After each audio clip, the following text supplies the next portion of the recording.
이사야서 본문 말씀을 가지고 이제 과거를 떠나보내자, 이런 제목으로 은혜를 나누겠습니다. 쓰라린 과거 지사 때문에 이제 지금 현재를 광야처럼 혹은 사막에 있는 것처럼 지내는 분들이 많습니다. 그래서 이제 권면을 하지요. 자, 어떻게든 좀 새로운 마음을 가지고 좀 새롭게 시작을 해보세요. 그러면 이제 거기에 대해서 긍정적으로 반응하는 경우도 있습니다만, 또 적지 않은 경우 새로 이렇게 시작할 엄두를 내지 못하는 분들도 있습니다. 이제 그러면서 하시는 말씀이 있어요. 목사님, 내가 겪은 일 한번 겪어보세요. 그런 말씀 못 하실걸요? 뭐 이런. 목사님, 저는 이제까지 너무 고통스럽게 힘들게 지금 지내왔어요. 지금 나를 내가 어쩔 수가 없어요. 이제 이런 마음을 가지고 있는 경우가 많더라고요. 주님은 어떻게 생각하실까? 그런 마음에 대해서 주님은 분명합니다. 그런 생각들, 이렇게 쓴물에 젖은 그런 생각들은 과감하게 차버려라. 할렐루야. 차버려라는 거예요. 쓴물이 올라오게 하는 이전 일들, 또 옛적 일들, 오늘 본문에서 그렇게 말했잖아요. 이전 일을 기억하지 말고 옛날 일을 생각하지 말아라. 우리가 하나님께 은혜 받은 것은 기억해야 됩니다. 주님께서도 성찬을 통해서 우리에게 말씀하셨잖아요. 이것을 행하여 나를 기념하라. 기념하려면 기억을 해야 되잖아요. 그러니까 은혜가 되고 이제 좋은 이런 축복들은 우리가 기억을 해야 되지만, 이렇게 쓴 뿌리에서 올라오는 것들은 성경은 분명히 말씀합니다. 생각하지도 말고 기억하지도 말아라. 차버리라는 거예요. 그리고 주님께서 예비하신 축복에 대한 소망을 가지라는 거죠. 오늘 본문에서 하나님께서 말씀했습니다. 나는 광야에 길을 내고 사막에 강을 낼 수가 있다. 여러분, 광야는 길이 없는 곳이에요. 그래서 광야라고 부르지요. 사람들은 광야에 잘 가지 않습니다. 황량하고 길도 없기 때문에. 사막은 메마른 곳이지요. 황량하고 메마른 그와 같은 시절을 지나는 사람이라도 하나님께서는 좋은 계획을 가지고 계신 줄 믿습니다. 마치 광야의 신장로를 보듯, 사막의 푸르른 강물을 보듯 하나님께서 보시는 그것을 하나님은 우리도 같이 보게 되기를 원하는 거지요. 나는 그렇게 변화시킬 수가 있으니까 나를 믿고 나와 함께 좀 새롭게 가보자. 이게 바로 오늘 본문이 우리에게 전해주는 말씀이에요. 특히 너무 그 힘겨운 상황에 있는 분일수록, 또 심지어는 어떤 자기 탓일 수도 있잖아요. 어려움이 그 자기 탓에 정말 한심스러워서 그래서 그냥 맥 빠지는 그런 상황에 있는 사람들일수록 더욱 그래야 된다는 거지. 성경에서 보면 모세가 사실 그런 사람이었습니다. 여러분, 모세는 나이 40될 때까지 애굽에서 엘리트 교육을 받고 사실 왕족으로 자랐어요. 왜냐하면 바로의 딸의 양아들로 들어갔잖아요. 그 사도행전에 보게 되면 그 모세는 애굽의 말과 행사에 다 능통했다고 그랬습니다. 쉽게 말하면 엘리트였다는 얘기죠. 그리고 이게 이제 세계사의 정사는 아니지만 야사에 의하면 그 즈음에 그 바로 왕의 적장자가 없었다는 거예요. 그래서 잘만 하면 이 바로의 딸의 양아들인 모세가 그 애굽의 바로 왕이 될 수도 있는 여지가 있었다라고 하는 그런 설도 있었을 정도였습니다. 특히 이제 그는 군 장교를 있으면서 그 애굽에 대해서 이제 전쟁을 일으켰던 그 이디오피아와의 그 대전투에서 그 전쟁을 승리로 이끌었거든요. 그런 혁혁한 공도 있었고 사람들의 주목을 받았어요. 인재다, 괜찮은 사람이네. 근데 그가 이제 자기 동족 히브리 사람들이 고통당하는 것을 보고 그 히브리 사람들을 풀어 자유케 하려고, 그것은 하나님의 약속에 대한 믿음에서 온 거거든요. 왜냐하면 하나님께서 아브라함 때에 너희 후손들이 이제 장차 종살이 할 텐데 4대 만에 다시 돌아오리라. 그 하나님의 약속의 성취를 바라보면서 이제 자신이 나선 거예요. 나섰는데 그만 애굽의 관리 하나를 때려 죽이게 됐고, 그런 과정에서 히브리 동족이 오히려 자기를 지도자로 받아주는 게 아니고 오히려 이제 사람을 죽인 범죄자로 몰아세우면서 그만 이제 도망을 가게 되잖아요. 광야로 도망가서 광야에서 40년 세월을 지냈던 거지. 그런 아픔이 있었어요. 자, 애굽 사람들에게는 추적의 대상이 됐죠. 그리고 자기 동족에게는 오히려 비아냥거리는 소리를 들었습니다. 그리고 광야 40년 세월, 그냥 여러분 40년입니다. 40년. 4년도 아니고 40년 세월을 그냥 광야에서 양떼를 치면서 그냥 할 일 없이 이제 나이 80 될 때까지 이제는 그냥 한 줌 흙이 되리라, 뭐 이런 생각밖에 할 수 없는 그런 지경에 있었던 모세였죠. 그러니까 애굽 사람에 대해서도 거리감이 있었고, 그 다음에 히브리 동족에 대해서도 거리감이 있었고, 특히 하나님에 대해서 서운한 마음이 있어요.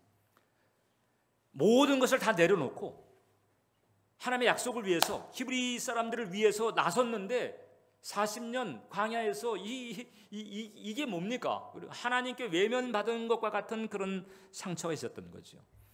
그러니까 하나님께서 이제 모세를 불러서 너 좀 애굽에 가서 이스라엘 백성들을 데리고 오라 이렇게 했을 때 모세가 이렇게 얘기를 합니다. 출애굽기 3장을 보면 모세가 하나님께 아뢰되 내가 누구이기에 바로에게 가며 이스라엘 자손을 애굽에서 인도하여 내리까. 이 본문이 언뜻 보면 이렇게 겸손한 무드로 보이지만 이건 겸손한 게 아니고요, 하나님에 대한 항변이 배어 있는 거죠. 아니 지금 와서 이 나이에요. 그 개역 한글판을 보게 되면 이렇게 돼 있어요. 내가 누구 간데 애굽을 가나이까, 애굽을 가라 하시나이까. 그러면서 아마 속마음에 말도 안 되는 이런, 모세가 마지막 들었던 그 뼈아픈 말이 있어요. 그 동족에게 들었던 뼈아픈 말. 누가 너를 우리를 다스리는 자와 재판관으로 삼았느냐? 아니, 네가 뭔데 나섰느냐? 이런 식의 얘기를 듣고 도망간 거거든요. 그러니까 광야 40년 내내 이제 그 얘기가 맴돌았을 거예요. 그 얘기를 기억할 때마다 어떻게 했어요? 상처가 되고 또 실망을 가지게 되고 그랬을 거거든요. 그런데 이제 하나님께서 나타나셔가지고 이제 80 먹은 노인인데 양떼를 친 세월이 40년인데 가가지고 애굽 대제국을 상대하라. 이거 사실상 정말 말이 안 되는 명령이잖아요. 우리가 세계사적으로 봐도 모세가 애굽 땅에 가가지고 이스라엘 백성들, 근 한 200만이 넘는 이스라엘 백성들을 데리고 나온 출애굽의 역사 자체가 세계사적으로 봐도 이게 사실 황당한 사건입니다. 왜냐하면 그를 위해서 뭐 조직을 키우고 군대를 키우고 뭐 이렇게 무슨 오랜 세월을 걸쳐서 준비한 게 아니고 그냥 모세가 가가지고 그 몇 달 안 되는 고세에 그냥 애굽 제국을 무릎 꿇리고 그냥 사람들을 끌고 나온 거거든요. 세계사적으로 유례가 없는 것 같은 일이 일어난 것은 사실이죠. 근데 그때 하나님께서는 모세에게 나타나셔가지고 뭐라고 그랬냐? 이제 과거는 이제 나와 새롭게 시작하자. 새롭게 시작하자. 어떤 일을 겪었든, 어떤 말을 들었든, 또 어떤 일을 저질렀든 상관없다는 거죠. 새롭게 살기를 원한다면 과거를 떠나보내고 그리고 나와 함께 새롭게 가자. 근데 이렇게 이 하나님과 새롭게 가기 위해서 하나님께서 예비하신 그 길과 강의 축복을 누리기 위해서 우리가 알아야 될 게 하나 있습니다. 그것이 바로 뭔가 하니 첫 번째, 과거는 미래를 정당화할 수 없다. 이것을 우리가 기억해야 됩니다. 과거는 미래를 정당화할 수가 없다는 것은 쉽게 말하면 이 얘기입니다. 과거에 생긴 일, 과거에 겪었던 일로 말미암아 미래를 규정하는 일을 하지 말아라. 내가 전에 이런 일을 겪었으므로 나의 미래도 그저 그럴 거야. 내가 뭐 자라온 환경이 이러이러했으므로, 뭐 내가 배운 것이 없고 빼기 없이 자랐으므로 나의 미래는 뭐 별 볼 일 뭐 있겠어? 이렇게 과거에 있었던 것으로 인해서 미래를 규정하는 그런 일을 하지 말아라는 거죠. 얼마든지 하나님 안에서는 놀라운 역사가 일어날 수가 있다. 여러분, 오늘 우리가 읽은 본문은요, 사실 슬픔과 탄식의 기억이 있는 사람들에게 주신 말씀입니다. 자, 구약시대 때 북왕국 이스라엘이 아수르에 멸망했죠. 남왕국 유다는 바벨론에서 멸망당했습니다. 성전도 완전히 무너졌습니다. 이스라엘 백성들은 바벨론의 포로로 잡혀가 200만 명 되는 정도의 사람들이 포로로 잡혀갔어요. 그리고 수십 년 세월을 그 바벨론 땅에서 포로로 눈치 보며 살아야 했습니다. 그네들의 마음속에는 실망감이 가득했습니다. 우리는 망한 나라의 백성이다. 성전이 무너진 걸 보아하니 하나님께서 우리를 버리신 것에 틀림이 없어. 근데 나라가 망하고 하나님께서 우리를 버리신 이유가 뭐냐? 우리가 우상 숭배했기 때문이다. 우리가 저지른 죄가 명백한 거예요. 그러니까 망한 나라의 백성이라고 하는 자괴감과 더불어서 하나님 앞에 우상 숭배해서 이 대가를 치르는 것이다 라고 하는 것에 대한 자책감, 이것 때문에 그네들이 희망을 포기하고 있었단 말이죠. 바로 그네들에게 하나님께서 이사야라고 하는 선지자를 보내가지고 말씀하시는 거지요. 너희는 이전 일을 기억하지 말고 옛적 일을 생각하지 말아라. 그리고 광야에 길을 내시고 사막에 강을 흐르게 하시는 하나님과 더불어 새로운 마음을 가지고 새롭게 출발하라, 이거예요. 하나님께서 그런 은혜를 주시겠다고 하는 거죠. 여러분, 그리스도 안에 있는 그리스도인들에게 주어지는 특혜가 있습니다. 그것이 바로 문구하니 어떤 과거도, 어떤 쓰라린 과거, 어떤 아픈 과거도 그리스도 안에 있게 되면 더 이상 독소를 발산하지 못한다. 과거의 상처, 과거의 아픔이 우리의 삶에 여전히 지장을 주는 이유가 뭡니까? 그 과거의 그 상처, 과거의 사건에서 나오는 독소가 있거든요. 그 어둠의 기운들, 그 부정적인 정서, 이런 독소가 여전히 현재 나한테 영향을 미쳐서 나의 삶을 힘들게 만드는 거거든요. 근데 우리가 그리스도 안에 들어가면 그리스도 안에서 그 과거는 더 이상 독소를 발산하지 못합니다. 왜 그런 거 하니? 우리가 그리스도 안에 있으면 우리가 새로운 존재가 되기 때문에. 고린도후서 5장을 보니까 그런즉 누구든지 그리스도 안에 있으면 새로운 피조물이라, 이전 것은 지나갔으니 보라 새 것이 되었도다. 그리스도 안에 있으면 새로운 피조물이 되는 거예요. 새 것이 되는 거예요. 자, 그러면 이제 우리가 그리스도 안에 있을 때 새로운 피조물 혹은 새 것이 된다고 그랬는데, 그러면 이렇게 새 사람이 된 사람의 내면에는 어떤 일이 벌어질까? 골로새서 3장을 보니까 새 사람을 입었으니 이는 자기를 창조하신 이의 형상을 따라, 창조하신 이의 형상을 따라간다는 거죠. 즉 하나님을 닮아가는 삶을 산다. 예수님을 닮아가는 삶을 산다. 이렇게 되는 거죠. 그런 삶을 살아가면서 지식에 알고 있는 모든 것에까지 새로운 변화가 임하게 된다는 거죠.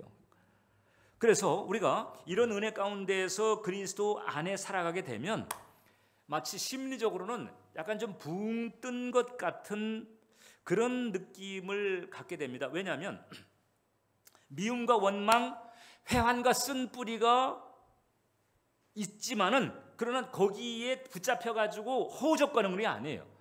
미움과 원망과 회한과 쓴뿌리가 있어도 그것을 디디고 가는 거죠. 없는 게 아니에요. 있어요. 있는데 거기에 빠져서 허우적대면서 가는 게 아닙니다. 그리스도 안에 주님께서 주시는 그 은혜를 붙들고 그런 것들을 디디고 가는 거죠. 디디고 가는. 그리스도 안에 있지 않는 사람은 허우적대죠. 똑같은 사건, 똑같은 강도의 쓰라림을 놓고 얼마든지 허우적대게 만드는 그런 아픔이지만, 그리스도 안에 있는 사람은 그런 상처가 주는 독소가 힘을 잃어버리기 때문에, 그래서 하나님의 은혜로 감당하면서 마치 사건이 있었지만 마치 상처가 없는 듯 혹은 치료된 듯 그런 마음으로 살아가는 은혜, 이것이 주어진다고 하는 거죠. 믿으시길 바랍니다. 아니, 목사님, 저는 지금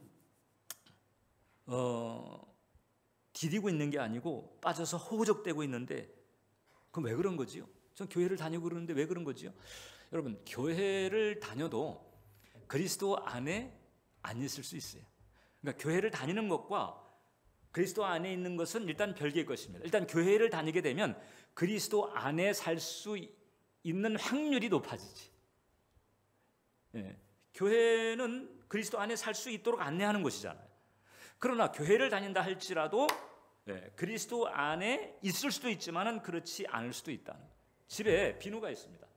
비누가 수천 박스가 집에 쌓여 있다 할지라도 내가 깨끗해지려면 그 비누를 꺼내 가지고 부벼서 거품을 내 가지고 씻어야 되는 거잖아요. 그 부벼서 거품을 내서 씻지 않으면 비누가 수천 박스가 있어도 내가 깨끗해질 수가 없어요. 그것처럼 우리가 교회를 다녀도 이제 진정 그리스도 안에 있도록 우리가 힘써야 되는 거죠. 자, 그럼 이제 그리스도 안에 있다고 하는 게 뭘까? 지금 우리가 살폈잖아요. 우리가 하나님의 형상을 따라가고 그 다음에 지식에까지 이제 새로움을 입은 그런 삶을 이렇게 사는 것이다 그랬는데, 이걸 조금 더 쉽게 말하면 이제 그리스도 안에 있으니까 즉 그리스도의 방식으로 살아가는 거예요. 그리스도의 원리로 살아가는 거죠. 주님께서 우리에게 보여주신 방식, 주님께서 우리에게 제시하신 원리, 그것의 바탕에서 살아가는 것, 이것이 바로 그리스도 안에 있는 줄 믿으시길 바랍니다. 그렇게 되면 미움, 원망, 회한, 쓴뿌리, 이제 이것을 끝장낼 수 있고, 이제 하나님에 대한 신뢰와 은혜 가운데서 우리가 새로운 삶을 얼마든지 살아갈 수 있는 축복이 열려지게 되는 줄 믿습니다. 환경은 여전히 퍽퍽할 수 있어요. 근데 사막인데 길이 열린다는 거잖아요. 또 강이 흐른다는 거잖아요. 그런 은혜를 받을 수가 있다. 기왕에 내가 사막이라고는 환경에 들어온 것은 어쩔 수가 없어요. 왜? 어머니 그 일이 벌어졌어요. 어머니 그 사건이 내게 생겼어요.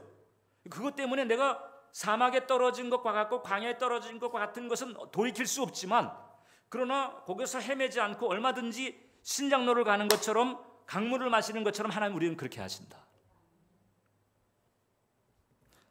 그래서 우리가 그리스도 안에 있어야 되는데, 그리스도 안에 있으면서 두 번째 우리가 해야 될 것이 바로 뭔가 하니, 이제 하나님의 약속과 그 성취를 바라보면서 순종하자는 거죠. 자, 우리가 그리스도의 방식, 그리스도의 원리로 살아가는데, 근데 그렇게 살아가면서 하나님께서 내게 주신 약속이 있어요.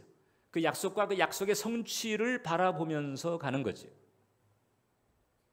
이를테면 하나님께서 나는 광야의 길을, 사막의 강을 낼 수 있는 존재다, 이렇게 당신을 계시하셨는데, 그럼 하나님은 광야의 길을 이미 보셨고 사막의 강의 모습을 이미 보신다는 것, 지금은 아니지만 장차 그 어느 시점에 그와 같은 일들이 벌어질 것을 하나님은 지금 아시고 지금 보신다는 거거든요. 그 하나님께서 보시는 것을 나도 보는 거지요.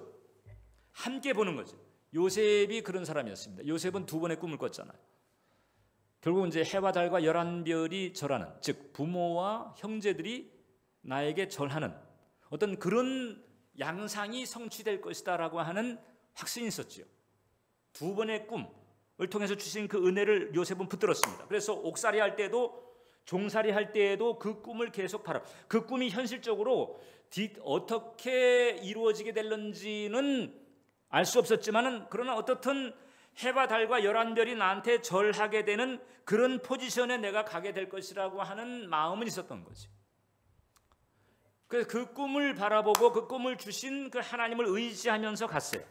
자, 꿈을 주셨는데 그 꿈을 이루실 분이 하나님이니까 요셉은 하나님에게 순종하는 길을 갑니다. 그게 이제 요셉의 강점이었던 거죠. 원망하지 않고 불평하지 않고 인내하면서 순종의 길을 걸어간 거예요. 히브리서 10장을 보니까 이제 우리가 하나님의 약속을 받았을 때 하나님의 약속을 받을 수 있는 사람이 어떤 사람인가 하니, 자, 너에게 인내가 필요하면, 인내하는 사람입니다. 인내가 필요하면 너희가 하나님의 뜻을 행하는 위에 약속하신 것을 받기 위함이라.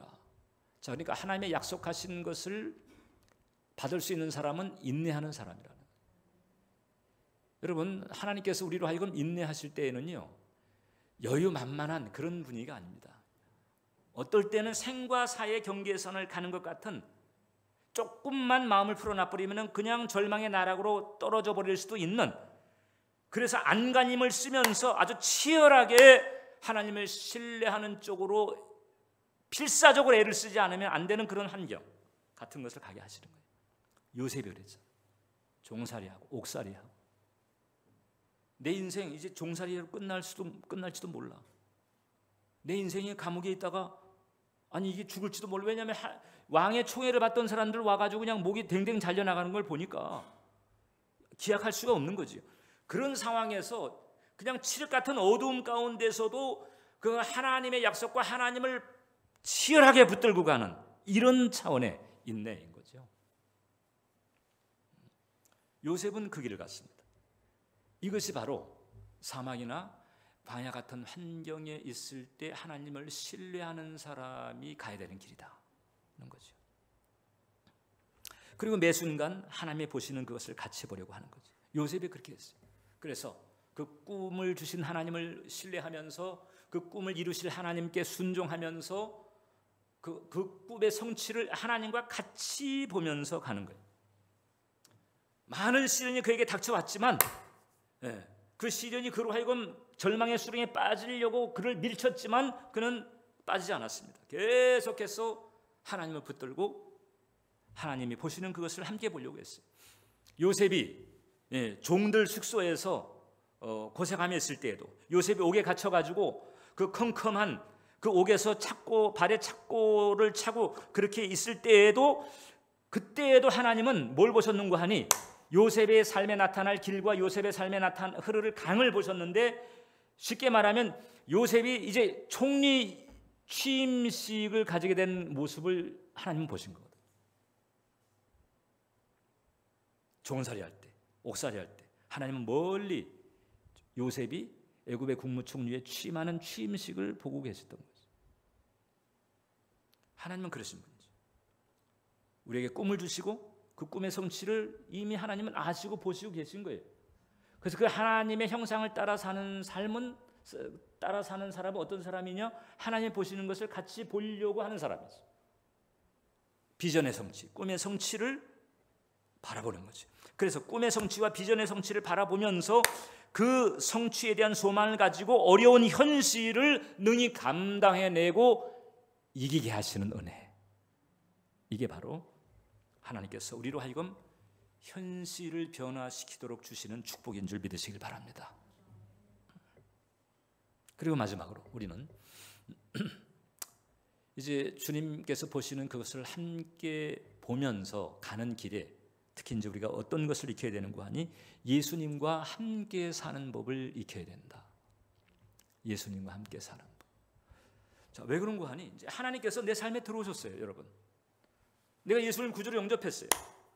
그분이 내게 들어오셨습니다. 너희 안에 예수께서 살아계신 줄을 알지 못하느냐? 고린도후서 3장에서 사도 바울이 고린도 교회 성도에게 말했어요. 너희가 그것을 모르면 하나님께 버리운 자니라 그랬습니다. 내 안에 예수님께서 들어오신 거예요, 성령으로. 그분이 나와 함께 하십니다. 이것을 우리가 이제 임마누엘이라고 하잖아요. 임마누엘. 근데 이제 많은 크리스찬들이 임마누엘, 즉 하나님께서 나와 함께 하시는 그 은혜, 그 임마누엘이라고 하는 거기에 이제 사실 자칫 안도하는 경우가 많습니다. 임마누엘이 우리에게 분명한 축복인 것은 사실인데, 여러분, 임마누엘이 내게 은혜가 되고 축복이 되고 능력이 되게 하려면 한 가지 조건이 필요합니다. 어떤 조건이냐? 임마누엘, 예수님께서 내게 오셨잖아요. 그 예수님과 함께 동거하는 방식, 일단 이것이 자리를 잘 잡아야 돼. 예수님과 나와의 관계의 질서죠, 질서.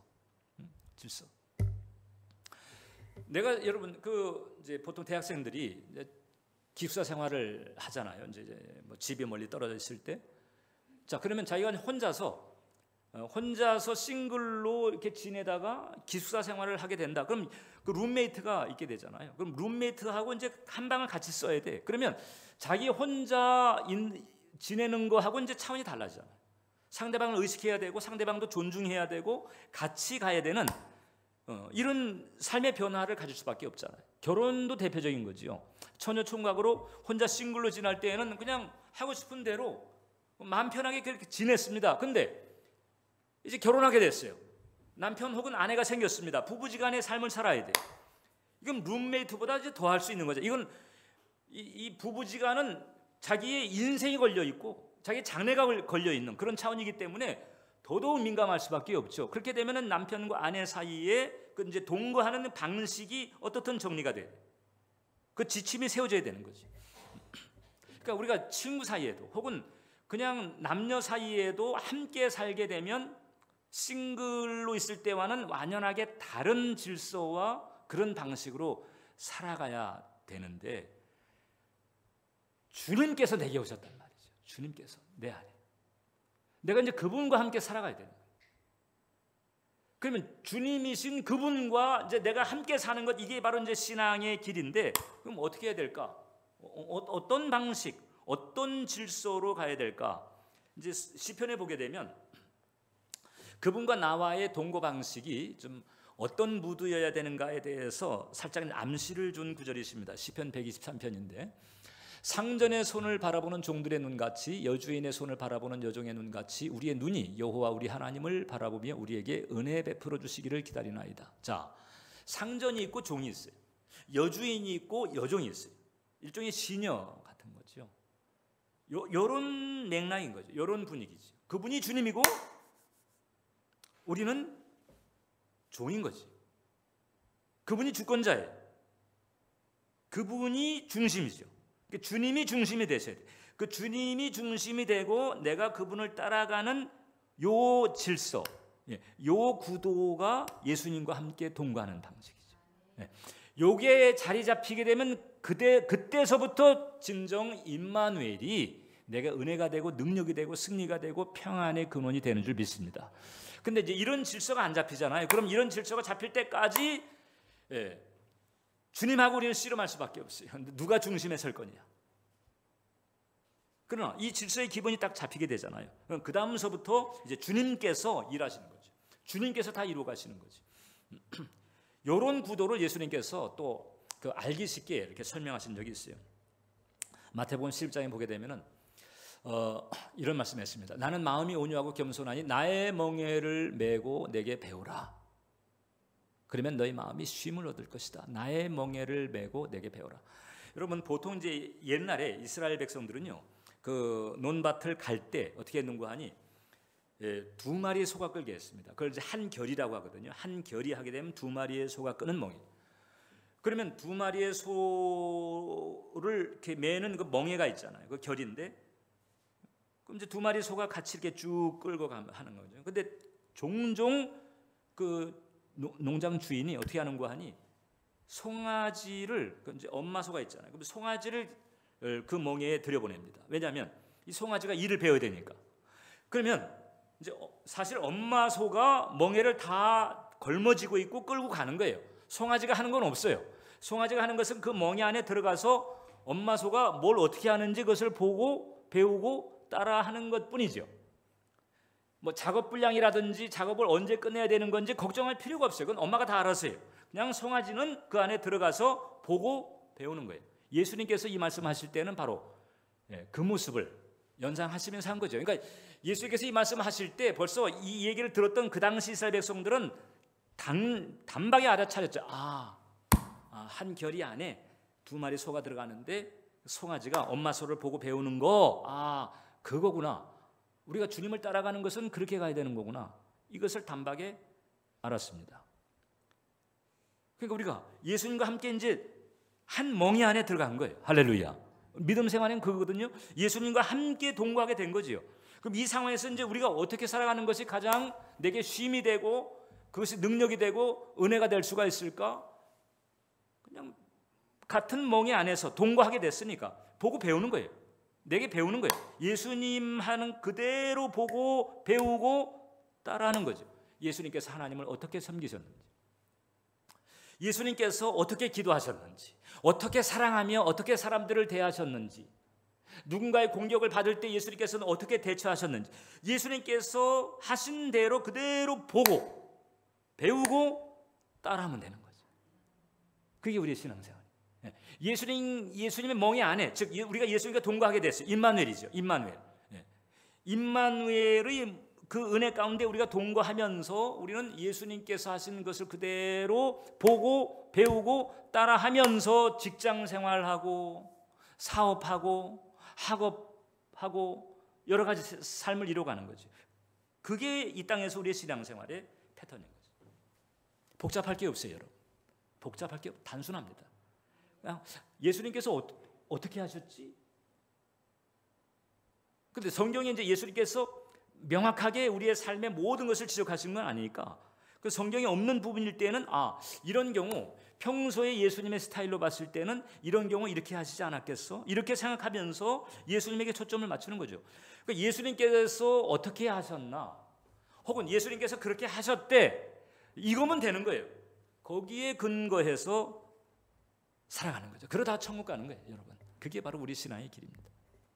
근데 여러분, 이게 이제 처음에 잘 안 되는 경우가 많아요. 내 방식이 있고, 내 고집이 있고, 내 기질이 있어요. 이걸 이제 내려놔야 되는 거죠. 그분을 주인 삼고 가야 되는 거예요. 그러니까 어느 날 나 혼자 나 편하게 살았는데 갑자기 주인이 탁 뛰쳐 들어온 거예요. 그러니 이제 맞춰야 가야 되는 거죠. 그러니까 맞춰가는 과정에서 내가 내 방식을 내려놓고 내 고집을 내려놓고 내 기질을 내려놓아야 되는 그런 경우들이 있는데, 그런 과정을 우리는 죽는 거다, 이렇게 나와요. 옛사람을 죽는 거. 1948년 여러분, 그때 그 암스테르담에서 세계교회협의회가 처음으로 창립됐어요. 세계교회협의회가 말이 많아요. 지금은 그 종교다원주의 때문에 이제 조심스럽습니다. 근데 1948년에 처음으로 그 창립 총회를 가지게 되었을 때 개회 예배를 드리게 되는데 그 주최 측에서 희한한 제안을 하는 거예요. 개회 예배를 드리는데, 자, 우리가 좀 특별한 의식을 하나 가져야 되겠습니다. 뭡니까? 그랬더니 그 개회 예배 드리는 그 회장의 단 앞에다가 관을 놨어요. 관. 보통 이제 그 미국이나 유럽은요, 장례를 치를 때 이제 그 고인의 시신을 그 관에다가 입관을 해놓고 관 뚜껑을 열어요. 그래가지고 장례 기간 동안에는 조문객들이 와가지고 그 입관되어 있는 뚜껑이 열린 그런 그 고인의 시신을 보고 조문을 하고 묵념을 하고 그다음에 이렇게 이렇게 되는 거예요. 자, 그러니까 이제 여러분들 참가자 모두에게 말한 거죠. 차례차례 나와가지고 이 그 관 안에 있는 분에게 조문을 좀 표시해달라, 이렇게 됩니다. 그러니까 사람들이 이게 개회 예배하는데 이게 무슨 일인가 싶지만, 아무튼 뭔가 주최 측이 이렇게 하니까 이제 순종한 거예요. 한 사람 한 사람씩 나름의 줄을 서가지고 쭉 따라 나와가지고 그다음에 이제 관을 이렇게 들여다보는 거예요. 관례에 따라서. 그리고는 이제 놀랍니다. 사람들이 놀래더니 그 다음에 한결같이 다 심각한 얼굴로 들어가는 거예요. 뭔가로 나왔다가 들여다보고는 놀래고 그 다음에 심각한 표정이 돼가지고 들어가서 앉아서 있는 거죠. 그 사람들이 쭉 가보니까, 그래서 관을 들여다본 거예요. 뭔가로 봤더니 그 관 그 바닥에 거울이 하나 놓여있네. 큰 거울이. 그 딱 보니까 누가 비쳐요? 자기가 비쳤죠. 이게 뭐지? 그러다가 딱 깨달은 거지. 죽으라는 얘기구나. 죽으라는 얘기. 자기를 내려놓고 죽으라는 얘기구나. 그 깨달음을 딱 가지고는 그 다음에 이제 자리로 돌아가는데 승낙한 거죠. 죽어야 되는 거잖아요. 원래 죽었어야 되는데 남아있는 부분을 또 죽여야 되는 거죠. 그래가지고 창립총회가 은혜 가운데 진행됐다는 거잖아요. 아마 그때가 처음이자 마지막일 거예요. 그래서부터는 뭐 얼마나 시끄러운 일들이 많은지. 제가 그 여의도에서 재직을 할 때, 그때 이제 교육자하고 이제 그 성도들 그 영성 훈련을 인도할 때가 많았어요. 다양한 그 훈련을 인도하면서 어느 때에는 이제 이 장례 체험을 합니다. 그러면은 그 기도원 같은 오산리 기도원 같은 데 들어가서 이제 이렇게 성전에 부속 성전에서 이제 훈련을 하면서 장례 체험을 하는데, 관을 좀 잘라고 그랬더니 그것도 좀 예산이 들어가더라고요.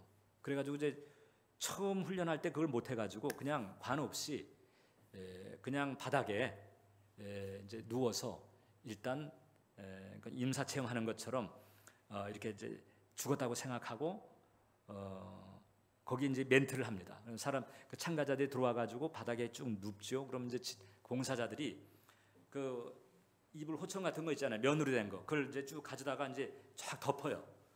그럼 이제 이 시신을 덮는 거잖아요. 쭉 이렇게 덮여주면 딱 이제 누워 있을 때 그다음 멘트를 합니다. 로마서에 대한 구절을 이야기하면서 이제 십자가의 죽음을 이야기하고 그리고 이제 내가 무엇이 지금 더 죽어야 되나? 주님께서는 내게 있어서 어떤 것이 더 죽어지기를 원하는가? 이걸 한번 생각해 보시라. 그 다음에 이제 또 한 가지는 뭔고 하니, 이제 여러분들이 이렇게 장례를 치를 때 이제 여러분들이 알고 있는 조문객들이 여러분들에게 찾아왔을 때 죽은 여러분들에 대해서 어떻게 이야기하기를 원할까? 그때 여러분들이 듣고 싶어 하는 그 얘기를 들을 수 있기 위해서 지금 무엇을 변화시켜야 될까? 이제 이런 것들을 생각하게 만드는 거죠. 그럼 이제 다들 생각해지는 거예요. 갑자기 이제 죽은 사람이 돼가지고 내가 진짜 죽었나? 안 죽은 부분이 뭘까? 어떻게 이걸 죽여야 될까? 나의 인생 종점에 갔을 때 나는 주님 앞에서 사람들 사이에서 어떻게 내 인생이 평가될까? 이렇게 깊이 생각을 하는 거죠. 은혜가 돼요. 어떤 때는 이제 그렇게 심각하게 사회자가 멘트를 다 끝내고 이제 묵상에 들어가는데 저 구석에서 하고는 막 네, 코를 고는 사람도 있기도 하고 이제 그랬습니다만은 어떻든 그 기억에 남는 그런 의식이 되었다는 간증들이 들었습니다. 우리 사랑하는 우리 성도 여러분, 우리 그리스도 안에서 얼마든지 새롭게 시작할 수가 있다. 이전에 어떤 일을 겪었던 또 어떤 일을 저질렀던 상관없어요. 그리스도께서는 우리로 하여금 항상 새로운 세컨 찬스를 가지게 하시고 그것을 시작하게 하시는 분이다. 이제 주님과 함께 가요. 광야나 사막에 떨어지지 않았다면 참 좋았겠죠. 이스라엘 백성들이 하나님께 순종하면서 하나님과 사이가 좋았다면 나라가 망하거나 바벨론에 포로 잡혀가거나 그런 아픔이 없었겠지요. 근데 어떻든 벌어졌어요. 그러나 그렇다고 해서 끝난 게 아닙니다. 다시 새롭게 갈 수가 있어요.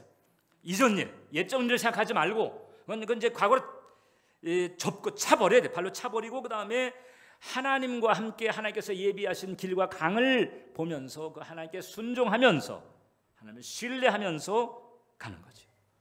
그럴 때 얼마든지 새로운 역사가 일어나게 될 줄 믿습니다. 마치 모세 80세 때부터 모세의 삶이 완연하게 달라진 것처럼 나중에 그 이스라엘 백성들이 회복이 된 것처럼 그런 축복과 은혜의 역사가 저와 여러분들의 삶에 얼마든지 풍성하게 일어날 수 있는 줄 믿으시길 바랍니다.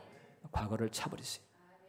새롭게 가게 되시기를 주님의 이름으로 축원합니다. 기도하겠습니다. 하나님 아버지 감사합니다. 오늘